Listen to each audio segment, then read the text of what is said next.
I feel like our best days are, in fact, ahead of us, even though the challenges we have are enormous. For me, this is more about what the future of our democracy can look like, not so much who's currently there. Oh, it's beautiful. Dow Constantine is running for a fourth term as King County Executive to continue fighting for racial justice, climate solutions, and public health. It's time for us to fight for what we believe in. Joe Nguyen is a Washington state senator who is running what he calls an audacious challenge to the status quo. We can't afford to tax poor people anymore. The stage is set for a showdown between two progressive lawmakers. I've been the transit leader in this region. The race for King County Executive, next on City Inside Out.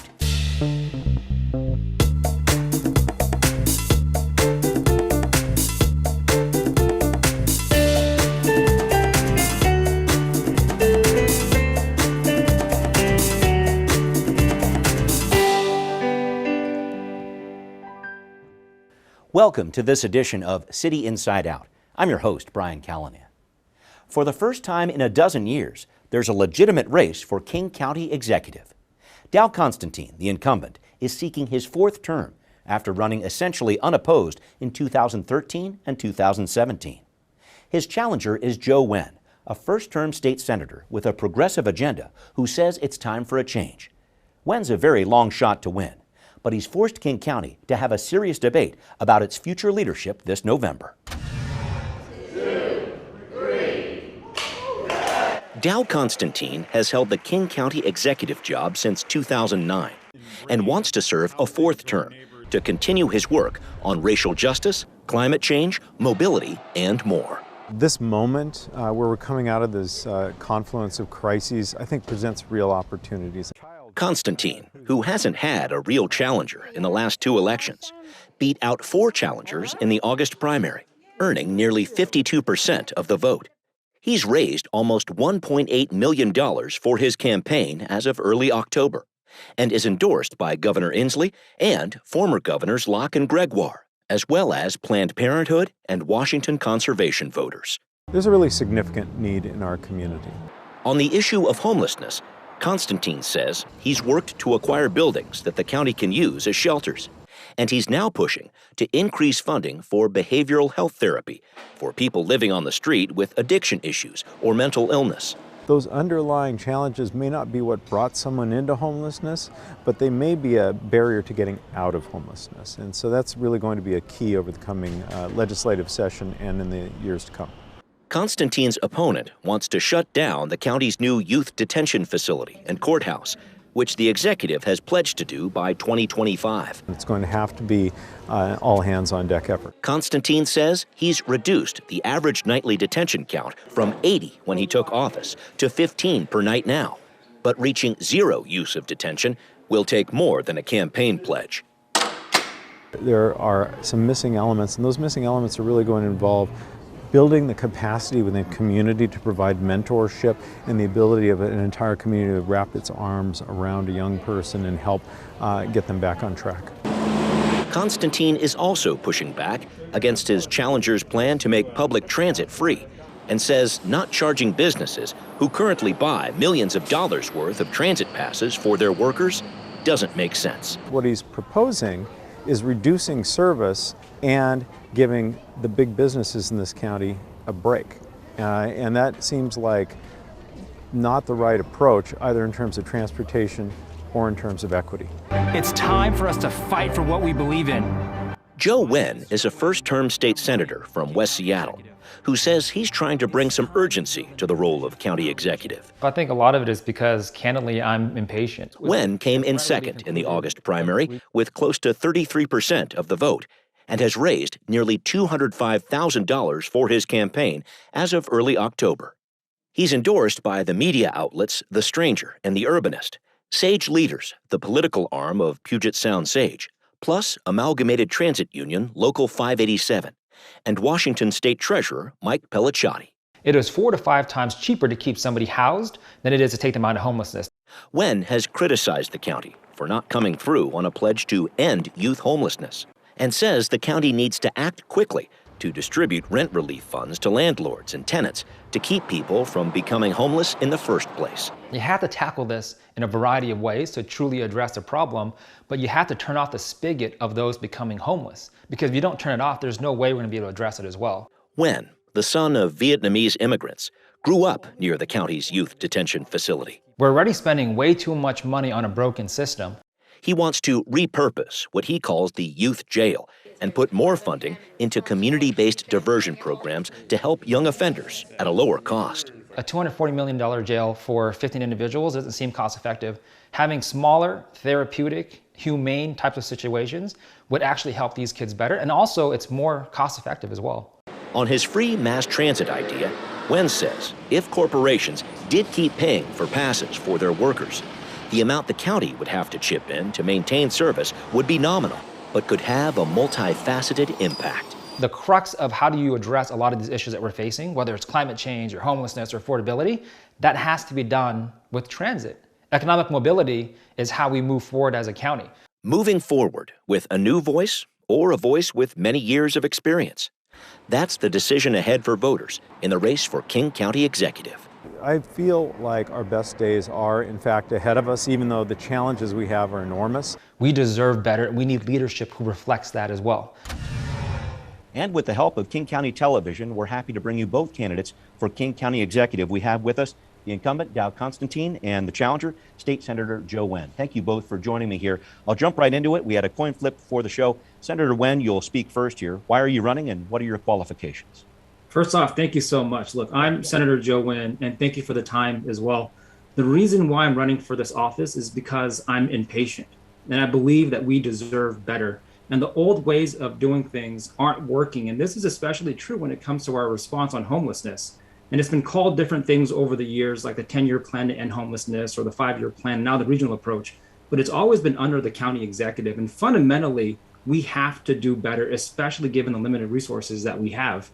And the very fact that I'm running in this race shows that I'm unafraid of tackling big issues. And we cannot wait around for the status quo to solve problems that have been impacting us for decades, especially by folks who've been in office during that entire time. So right now, it's not about politics. It's about getting things done because people need our help. And that's why I'm running for King County Executive. All right, thank you very much for that. Dow Constantine, an opening statement from you, please. Well, thanks so much. I'm King County Executive Dow Constantine. When COVID hit here, the first place in the nation, I led with science and reason, and we saved lives. Now, vaccine verification will save even more lives and keep our recovery going. That was and is not an easy thing to do, but it's the right thing to do. I led the creation of Best Starts for Kids, the nation's most comprehensive early childhood program, led the creation of Sound Transit 3 to connect our entire region with zero carbon light rail. While others are squabbling, I am taking the concrete steps to end homelessness, buying thousands of hotels and other housing units. My administration has repeatedly set the pace in financial stewardship, environmental restoration, animal welfare, equity and social justice, and much more. Exiting this time of crisis is an incredible opportunity, a chance to recast the assumptions about what's possible, to advance more quickly toward the true north I set forth for the county, making this a welcoming community where every person can thrive. Okay, thank you very much for that. And let's dive into that issue of homelessness. Dow, let me start with you. So we're talking about the Regional Homelessness Authority, the county's new response to our homelessness crisis. It's had some challenges. The pandemic delayed the launch of the RHA. Plus, with this regional approach, some cities didn't want to be involved. There's been a big pushback from places like Redmond, where people say, we don't want to have a hotel for homeless people here. I want to talk about this, the county's response to homelessness during your time in office, and what it's going to look like if you're reelected. Well, yes, I did lead the creation of the Regional Homelessness Authority to bring together Seattle and King County, offer a seat at the table, not only to the other cities, but to those with lived experience, so we can have a holistic and effective response for emergency services for those who are on the street. But separate from that, I've started my Health Through Housing initiative, pushing some $350 million out to buy the units to move people out of chronic homelessness with the services to stay housed. It is an exciting moment where we have a chance to turn the tide on homelessness. You may have seen last week, I stood up our new jobs program where we're hiring some 400 formerly homeless and unemployed people to help clean up our parks, clean up our streets, and put our region back together the way we want it. We are taking a comprehensive approach, including 24/7 behavioral health teams on the streets to engage those folks who need help, to get them inside, get them the support that they need to avoid conflicts with other residents or with the police. This is the kind of concrete work that needs to happen here. And although we've seen dysfunction in other governments, we really at King County, as in other areas, are leading the way with real results. Now, let me follow up with that one piece, though. When cities do push back, I brought up the Redmond example and the Silver Cloud Hotel that's out there. Not a lot of people are excited about having that in the community. They're not happy about it at all. What do you tell those residents out there? Well, first off, we worked with the city of Redmond to identify a hotel to purchase, and we're working with them to get the right provider in that hotel to provide the services. But it is a fact that whether we're in Redmond or Federal Way, Auburn, Seattle, or Shoreline, if you don't want to have homeless people on the streets, and I don't hear from anybody who does want to have homeless people on the streets, you have to provide an appropriate place for them to be able to go and to live. This is something we're going to share, a challenge across the entire county, and it is easy to criticize. It is easy to sit back, as my opponent does, and say, why haven't you solved this problem? But we're bringing forward real solutions, and those solutions are not always easy. Not everyone's happy with them, but it's what you have to do if you're a leader. Fair enough. Joel, I'll have you weigh in on this topic. No, that's interesting. Spinning back is not right quite ahead. what I would probably describe the work that we've been doing tirelessly over the past few years in the legislature and otherwise as well. And that's kind of a good point that he brought up, that they bought these hotels. But what's interesting is that's fundamentally part of the problem, in the sense that you have to staff these hotels to be able to actually open as well. So we've been doing things just not very well. Also, rent relief, getting hundreds of millions of dollars in rent relief from the federal government and not being able to send them out in a timely manner is part of the problem. And it's funny that the incumbent had also said that he'd been working with the local jurisdictions on this, because I've had some private conversations with many folks representing these jurisdictions, including folks in Redmond who had a meeting until midnight last night with the community members that felt blindsided by some of these decisions. And that's also a systemic thing that we face across other jurisdictions. It's not about top-down leadership. It's about building a coalition of folks to address this problem. The reason why we haven't been able to do it over all of these years, while the incumbent's been in office for the past 25 years, 12 years in this space, is because we need leadership who's going to work together with the community to get these things done. So that's part of the problem as well. Okay, I want to make sure I follow up on this piece, though, Joe. Yeah. How do you get that community buy-in? We're talking about a job here that's very difficult in a lot of these smaller cities here. How do you change the dynamic on that? Because this isn't something that's going to change overnight. You show up and listen, even when the cameras aren't on. You have to be in the community meetings, you have to be engaged, and you have to do things authentically. It's one thing to be able to come down when there are press conferences or photo ops. It's another to actually engage in authentic conversations when times are tough as well, and to also stick your neck out on the line when some of these things happen. So I do know that some of the council members involved in a few of these places are very progressive and want to have these resources here, but did not feel supported in terms of how this came about in the first place. That's one of the things. And like candidly, it's more of just a trust issue as a whole for us to move forward. And the fact that we've been doing kind of the same stuff for the last 12 years is a testament to kind of the need for change as well. Okay. Joe, thank you for that. And Dow, I don't know if you want to respond to that piece. I know I heard a piece about the eviction moratorium and rent relief too, so go ahead. Yeah. First off, every hotel that's being purchased is being purchased with the consent and guidance of the city governments of those cities. Second of all, it is pretty rich for my challenger to be talking about making progress on homelessness when he has done effectively nothing to provide leadership in the state legislature on this or the other issues about which he is critical. Third, on rent relief, every major jurisdiction in this country had significant challenges getting the federal rent relief out under the old rules, but within 24 hours of the issuance of the new Treasury guidance, we implemented it, and we've already pushed nearly $50 million out this year, 7.7 million last week. We'll have expended all the rent relief we've received from the federal government by the end of this month. We are creating a real success story here. I want to make sure that I go back to you, Joe, on a few things there, but just to follow up on that piece, Dow, do you feel confident that all that money is going to be out there by the end of October, that by November 1st, we're going to have these landlords, these renters who have been in a tough spot over the past couple of months here, even a year plus, are they going to be able to pay the rent? Yes, we've pulled several dozen employees from other parts of the county to process the thousands of applications that have come in. We're reaching out to the landlords and the tenants to get their verification of their status. The technology system is up, running, and working. And what we want now is more money to arrive from the federal government so that we can continue this service through the end of the year. Got it. Joe, I wanted to make sure I gave you a chance to talk about this. I know you had some criticisms about the technology, just the urgency behind the rent relief effort. Any last words on this before we move to another topic? Well, no, I also think it's interesting to talk about not necessarily having leadership at the legislative level, in the sense that we've funded basic needs programs like we've not done before, rent relief being part of that for the state overall as well, and also trying to tackle some of the root causes as it relates to homelessness in general. I think the problem is we're not looking at it from a perspective that is holistic, that will actually give us long-term benefits in the sense of how do we truly solve this issue. So if the incumbent hasn't been able to see some of the work that's being done at the legislature, I'd be happy to talk him through it. Okay, I know there's a lot more to this issue, but I do want to move on. And Joe, let me stick with you if I could here, because you've had some issue with the Children and Family Justice Center, which some call the youth jail here in Seattle. Voters approved building it in 2012, but there have been a lot of efforts to reduce youth incarceration and shut it down ever since. The county has a goal for zero youth detention, closing this facility by 2025, but I know you want that to happen a lot faster. But I want to know how you'll do that, because here and now we've got a big gun violence problem, I should say, in Seattle and in King County. You got neighbors saying, in some cases, there are some young people who need to be in custody as a matter of public safety. They need to be locked up. How do you respond to that?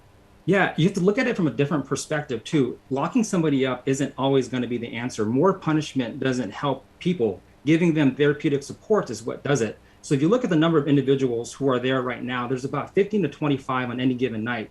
We certainly have enough resources to have community-based solutions that can actually help defer these youths into a more therapeutic and helpful way by having a special assessments based off of their particular needs. One of my first bills allowed for the county to actually start up some of these programs as well, to be able to show that there's other opportunities that can help these individuals. So for me, it's smaller community-based facilities that are tailored to the needs of these individuals, but also investing in our youths as well, making sure that we have arts programs, that we have diversion programs, that we have after school programs, so that we can try to get these kids off of the streets into something that's more beneficial. The solutions are actually there. These are the same solutions that I've been talking about when community organizers were against this jail in the first place, and that's what they've implemented afterwards, and we can certainly make more investments in that space.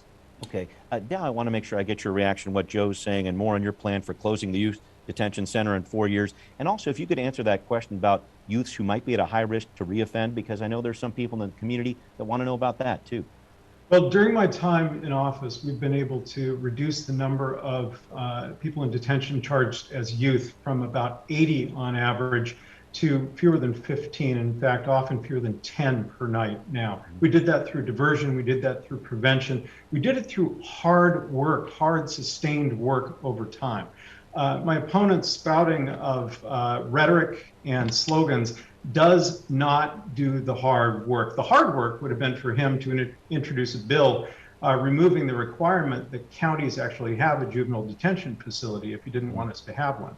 He's been in the legislature not quite 3/4 of one legislative term now, but he has yet to introduce any bill that would remove that responsibility from us, nor bills to eliminate the crimes for which these kids are charged. Fact is that there are the most complex cases still in detention. Okay. And we need a whole community solution to be able to complete our goal that I agreed to with Black Lives Matter, Seattle King County, to close centralized detention by 2025. Well, that's the interesting point, is that the incumbent has actually said that he wanted to close the youth jail. So what's changed then if he's not able to do that without state statute? Also, just a reminder, I paid for the incumbent when he was in the legislature. So he's been in office for about 25 years at this point. And all of a sudden, it now seems to be an issue when it became politically inconvenient, right? So you could have done this before as well, especially during the time that this was being debated. So let's do it. I'll work with you next year in whatever capacity to make sure that that is no longer an issue then. As I say, reduced youth detention from 80 per night to fewer than 15. That is the real hard work of governing. Okay, thanks for that. Dal, I want to stick with you with another criminal justice issue. Our Superior Court, as you know, has a huge backload of cases in the many thousands, there are tens of thousands. Critics are saying not enough money has been allocated to the Supreme Court, or Superior Court, I should say, to get things back on track. Your response to that? Well, we increased funding by millions of dollars to begin moving the backlog through. The fact is that we are also simultaneously investing in alternatives to detention for youth and adults. Started a program this last year to divert some 600 youth entirely from the system, to keep them out of the criminal legal system and into services that can help deal with their underlying challenges and get them back on track. A similar program that I worked on with the prosecutor and the defender for adults. So it is not only the track of prosecuting people in the traditional fashion, it is also finding ways to prevent and divert people from the system. Ultimately, that is the only way we're going to reverse this challenge of repeat offenders, people who come back to jail over and over again with no reduction in crime. The court system is overburdened, as are all of our systems. The state has a terrible revenue system, the worst in the United States. Right. Marginal progress was made this past session, but we need a lot more from our state legislature. Does the Superior Court have enough money to do its job, Dow, is the question I'm trying to ask. No, there is no agency in the criminal legal system or most of our other systems that has enough funding. The public defender, the prosecutor, all of these are underfunded. But the thing that really needs funding, because remember, the criminal legal system is an unfunded mandate from the state that takes up most of our general fund. What we need is funding from the state for the alternatives and the prevention that will help us reduce the use of the criminal legal system. Joe, I'm hearing a lot about the state brought up here again and alternatives. No, it's interesting. I want to make sure I talked about this. Yeah, fire away. Who had previously been in the legislature, it sounds like he's making a good case to go back to the legislature as well. I think a part of the problem is that if you look at the jails, they're one of the largest providers of mental health services in Washington state, especially in the county. That fundamentally is part of the problem. If you wait for somebody to enter our legal system before they can get help, that is an issue. We should have been investing in those services in advance, behavioral mental health services at the county level, to be able to divert some of these programs in the first place. These are all things that have happened before the pandemic. And you've come to agreeing, because I think we're both on the same page in this front as well. But that's part of the problem, is that if we keep investing on the back end in a broken system, we're not going to solve this. We have to shift some of those resources to get them up front as well.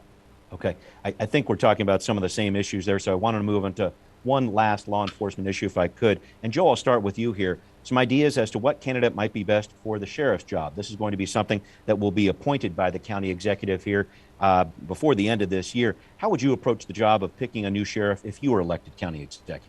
One of the biggest things that we have to find somebody who sees themselves as a guardian and not necessarily a warrior. And there was a recent study actually commissioned by the Seattle Police Department that showed that the vast majority of responses that law enforcement takes are non-criminal. Don't necessarily need somebody with a gun to be able to go there. I believe we need to rethink how we look at public safety to ensure that the community and law enforcement are both safe, having a different tiered system. So not every single response is a person with a gun. So basically, the requirement that I would have for somebody in that space is somebody willing to rethink what that could look like, including, it doesn't necessarily need to be a law enforcement official to be a sheriff as well. I think we really have to open up the nets in terms of what is the best candidate for this position. Okay, got it. Dow, your thoughts on this? This is a decision you have to make within a matter of months here. I know you recently got some criteria from the community that will guide you in this decision here. Your thoughts on this after voters approved this charter measure last year to make sure that the county executive picks the new sheriff here. You heard what Joe was saying. Does it need to be a law enforcement official, or your thoughts about this decision? Well, I appreciate the voters placing their trust in me to bring more accountability to policing, but we convened a community-wide steering group to really talk through what they wanted to see in a new sheriff and what the duties and structure of the sheriff's office should be. I included people from over-policed communities, those who've been the victims of state violence, as well as representatives of law enforcement themselves. And they've come up with a set of recommendations now that I'm going to have a chance to read through, digest, and respond to. It is certainly possible for someone who's not a police officer to lead an agency. It is also important to recognize that that person needs to be able to lead the agency. They need to understand how to help the rank and file change the way they do business to conform more to the community's expectations in 2021. I think we have the ability in King County to really lead the nation in this, to make our values real in the work we're doing in policing and throughout our government. And I'm eager for the opportunity from January 1st to put that in action. Would you potentially choose someone who is not a law enforcement official? Yeah, I'm not ruling that out. I know that there will be some consternation among the rank and file officers and members of the community, but we will consider, we will not categorically rule out people who are not officers. Thank you very much for that. Joe, I want to move to you and talk about transit. You have an idea to make public transit free in King County. Explain how you would pay for this and what impact you think it could make. Yeah, what's interesting is that if you look at fares, it's a smaller percentage of the overall cost of transit as a whole. And for me, transit is kind of the foundation by which we can move the county forward on a number of levels. If you look at climate change, having more access to transit means less folks on the road. So we can decongest our roads by getting more people into transit. If we built affordable housing and transit spines, we can have more affordable housing, but also be doing it in a way that lowers the emissions from these buildings itself as well. So for me, free transit isn't so much about transit itself.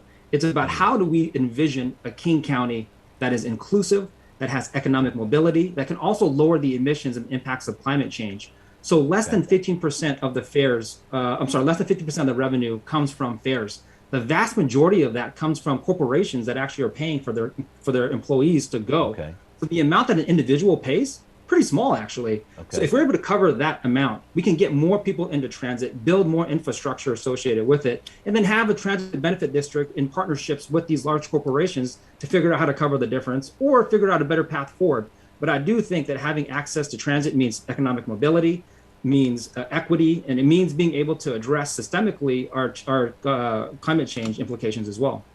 Before I let Dow jump in here, I just want to ask, you think corporations would be okay with that? They pay the share and the rest of the public does not? Any thoughts on that? Well, they're an investment too, right? So these same corporations need our roads, want to have it be decongested, but also relies on the infrastructure for their continued success. Okay. So I think that they would. And in fact, I've had some quiet conversations behind the scenes about ways that we can potentially fund some of these things as well. Okay. So even if you look at the Biden infrastructure plan, Jeff Bezos was one of the first people to actually say, hey, that's not a bad idea. I'm willing to pay more taxes as long as it goes to certain things. So if this is a true conversation with our folks in the business community, I think we can make it happen. Okay. He's going to say Dow, that your thoughts on this? Authority to be able to do this. Sorry, Joe, please finish that up. Yeah, so the incumbent's going to say that we need state authority to do this, but we also need a vision and leadership to make it happen. So I do think that unless we have these conversations now, it's never going to happen. Okay. All right. Here's the conversation between the county and the state right here. Dow, you've worked in the transit field for many years here. I wanted to talk about that. What do you think of the idea of providing free transit? Well, first off, I've built up Metro Transit to be named just a couple of years ago the best large transit agency in North America, even while leading the creation of Sound Transit 3. I've been the transit leader in this region. And one of the ways in which we led was creating more access to transit by creating a low-income fare card, Orca Lyft, and a very low-income fare card that's free so that people can pay what they can afford and be able to have access to transit.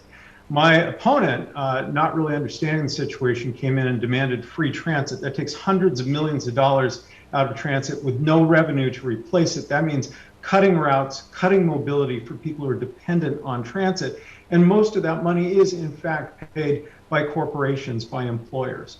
It is really just a perfect example of not understanding what it is that you don't understand, because you didn't understand how transit was funded, made what sounded like an attractive proposal, is now having to backtrack and say, oh, well, maybe we can come up with something where the businesses pay and no one else does. Okay, Joe, I want to make sure I give you a second for rebuttal, please. I mean, that's, again, part of the problem. Career politician trying to make themselves look better over the time. So, look, I told you how much it's going to cost. I also said how we're going to be able to fund it as well, and requiring the vision to actually move forward. Because the city of Seattle just did this for students, right? Like, we're already seeing this happening in other places. This is not some wild idea. We're seeing other jurisdictions doing this already as well. So have you introduced a bill in Olympia to do some of this, these issues, or we can work towards figuring out what that might look like in the future. So that's up to you. Have you ever introduced a bill to do this in Olympia? In your three sessions in the Senate? Thank you. No. Okay. No. Okay. All right. Thank you for the back and forth on this. I appreciate it. And I think there's going to be a lot of talk about transit at the state and county level over the next bit here. Joe, I wanted to go back to you to talk about an issue I know is important to you, trying to find some new sources of revenue. You've talked about a wealth tax before, possibly at the county level. Could you explain what that is, why it's needed, and the impact you think it would have on us? Yeah, no, not at the county level. I think it would have to be done at the state level and then pass through the county and local jurisdictions right now as well. So like we've mentioned before, progressive revenue is one of the most important things that our state faces because of our regressive tax structure. One of us has talked about it for a long time. One of us has actually implemented some of these things in the legislature over the past few years. So the biggest thing is making sure that we have an opportunity so that everybody benefits. The problem with our regressive structure right now is that when we're trying to raise revenue for either transit or alleviating homelessness, we rely on the same things: property taxes, sales taxes, car tabs. So what ends up happening is that when we're trying to help people who are most on the margins, we end up pushing them closer to the margins because of our regressive nature of the taxation system.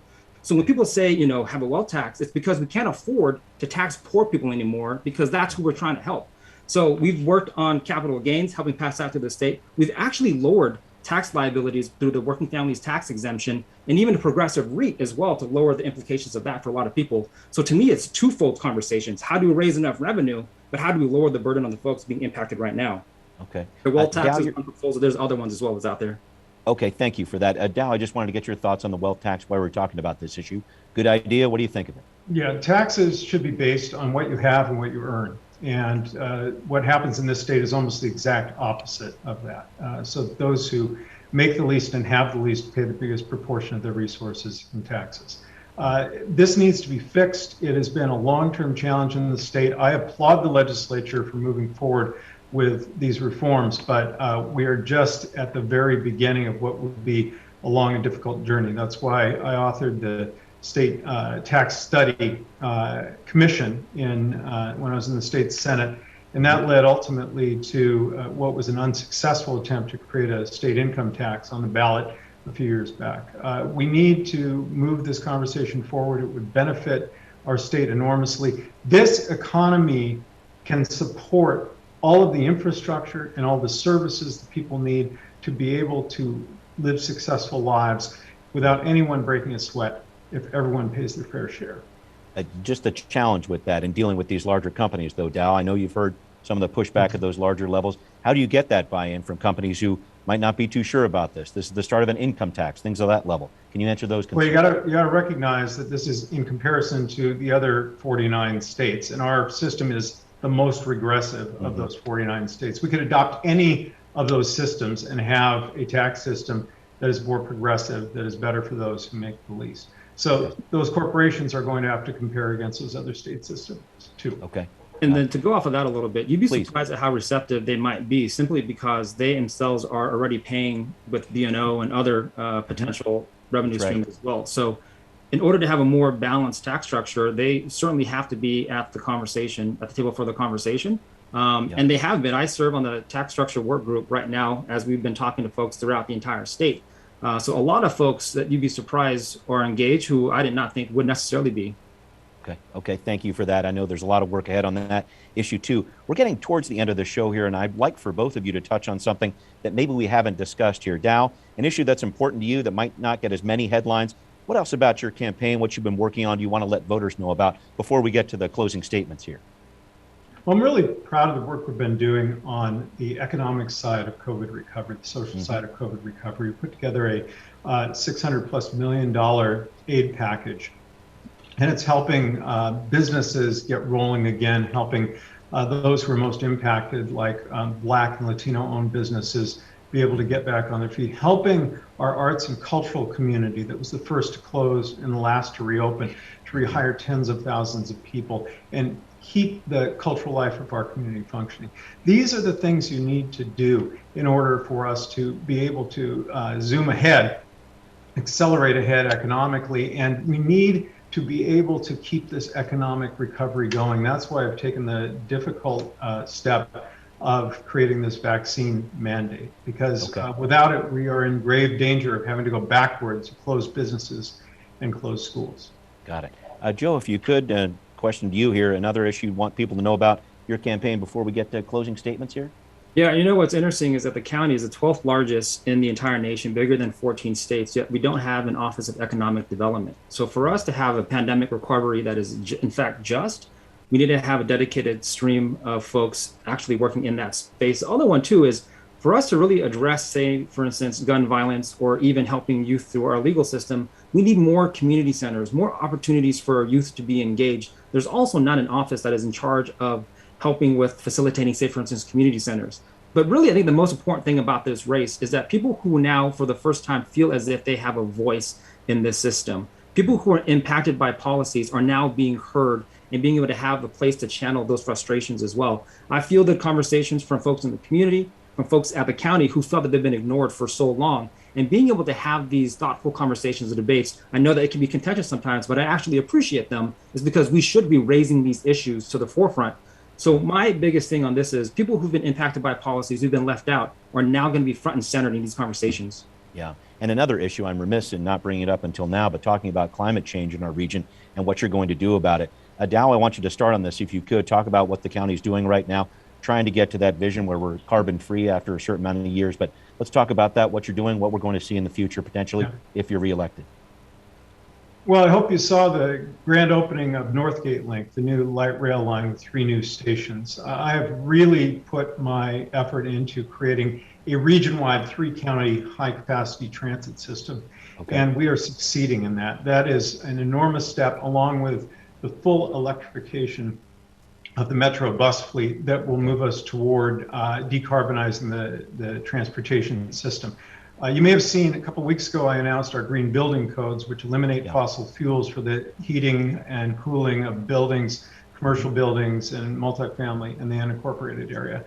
We're a national leader. We've been recognized for that work, and I'm really proud of the fact that we are taking our ideals and putting them into action to help turn the tide on the climate crisis. Joe, any thoughts on this, climate change and green energy? Yeah, I think it's an climate issue change you're should be concerned on the about too. forefront, right? And look, I really enjoyed reading reports, and the county has put out numerous reports around climate and set targets that they have not been able to meet. But if you look at the county, that's actually the most opportune space for us to address a lot of these issues. When we talk about the Growth Management Act, even how we use land use, that impacts climate change. The reason why I'm so aggressive about transit is because that's a way to impact and alleviate the impacts of climate change. Affordability, where we build and how we build, like the executive has said, impacts climate change. So doing this all in tandem, and it can't be one-off, and it can't be just one report, it has to be implemented, and it has to be thoughtful as well. So I think the county is well positioned to be in this space and just needs leaderships that reflects that value as well. Okay, all right, thank you very much for that. Well, it is closing statement time, and I thank you both for joining me here. But Joe, I'm going to give you the first crack at this, a closing statement. I'll give you about a minute or so if you want to close out, please. Yeah, no, I'll be brief. Look, I believe that politics is about people and not careers. And right now we need leaders who are willing to engage and willing to do the work and willing to do it different, because the status quo hasn't worked for us. So my experience, not just as a state senator, but in the private sector, and also my lived experience as a person from South King County, I believe make me uniquely qualified for this role. So honestly, thank you so much for the time and the opportunity to have this discussion. I'm looking forward to talking more as well. All right. Dow, I'll give you the last word here, please. Well, thanks so much. And I'm glad we're closing out, because I just saw my little girl run by, having gotten home from school. She's a 2nd grader now, growing up fast. And it does sound trite, but it makes everything that we're doing seem just a little more urgent, whether it's climate or equity and social justice. The world we leave her and Joe's kids and everyone is probably our most important charge. I am so grateful to the people of King County for giving me such a strong endorsement in the primary. I won in all 17 of King County's legislative districts by handy margin, including my home district, which is also my opponent's home district here in the 34th. The people know that we are the ones who are bringing clear, effective leadership to a region that has some real challenges and has some pretty challenging politics. And we're going to need that clarity moving forward, because the challenges will continue to come, like COVID. The fact that we were able to create the nation's best response to the COVID crisis is one indication of why we need to continue our leadership. All right, thank you very much for that, and we will be right back. What are people saying on social media about the race for King County Executive? One writes, "I'm sticking with Dow Constantine. There aren't enough policy differences to slide a piece of paper through. Constantine is effective." Another comments, "After 12 years of the status quo in King County, it's time for transformative change and proactive leadership. Vote Joe Nguyen." We'd like to know what you think. Send us an email at contact@seattlechannel.org or find us on Facebook, Twitter, and Instagram. We want to thank our partners at King County TV for collaborating on this special edition of City Inside Out. Coming up next time, our election coverage continues with a journalist roundtable. We'll get the scoop on the key city and county races before you cast your ballot. That's on the next City Inside Out. I hope you join us.